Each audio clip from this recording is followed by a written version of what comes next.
You have these young brothers by the name of Ethan Hollis and Caleb Barnes. Now, they was riding in a neighborhood out in Georgia, actually in Byron, Georgia, to be exact, on November 22nd, when a 52-year-old Karen showed up.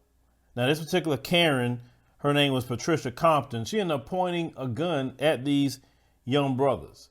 Now, Caleb has said that my friend Ethan started running and I stood there and said, don't shoot, don't shoot. I'm a kid. He said, and I tripped on these rocks. He said the pair of best friends, as they has been trying to find out what some animal noises were coming from. That's what they're kind of investigating. So the Karen claimed that the boys said that, they thought that this Karen had owned the land where the noise was coming from and pulled up next to them in a black vehicle. So the Karen said, stop or I'll shoot you. So pointing a gun at them, and said the Karen told police later that she did not own the land or live on that property. She said, but she kept animals there and had received a call from someone who said there were two people on the property. Now, first of all, it wasn't her spot. So why is she putting animals on places that she didn't own? That's first and foremost.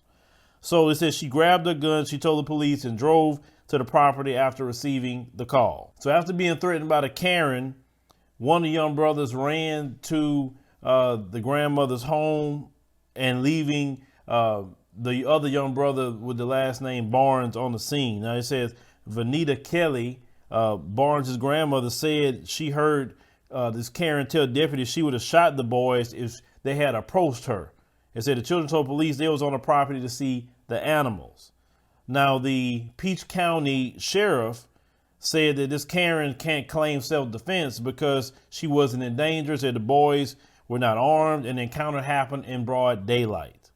He said the basics, he said, of it is that if you feel threatened that somebody's about to do serious bodily injury or death or serious damage to property, according to what the police said.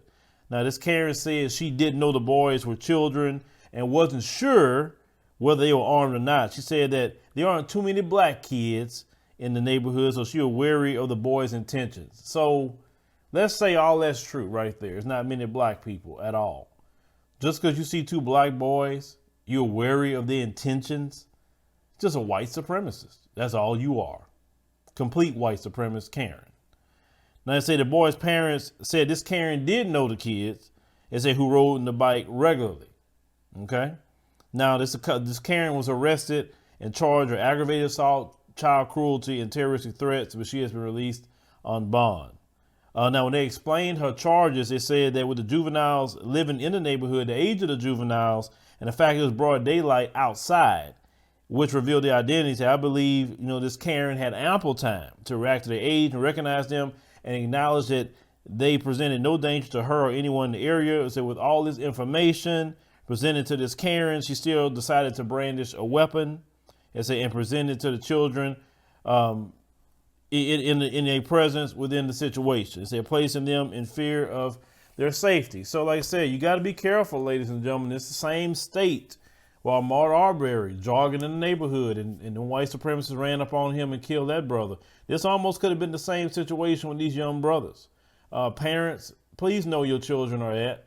Make sure there's an area where your children to be riding in where say, hey, be in this area. Don't be going all over the place. Because we got to know where our children at all times, how to get to them. And we got to start casing these neighborhoods we living in, and find out, who's who, what you see. I understand children ride bikes and that's great, for them to do that. But we live in a different time period, brothers and sisters, and we got to watch, especially our black boys. Our black boys and men are targeted, by these people. They're constantly targeted. So we have to be, vigilant. We have to be alert of what's going on with our children out here, because anything they can do to harm a black boy or even kill him, that is great for them. But they understand that, without the black boy to grow up to be the black man, that's the future of our community. And if you destroy that, then that's how, they try to hurt and harm us. But leave me a comment, let me know what you think about the situation with these young boys. I would say, black parents, please, please, please, always know where your children is at all times, where they're riding the bike at, because these white supremacists, they're cowards. Every time you look up, they're trying to go hurt somebody, especially someone who's vulnerable like a child.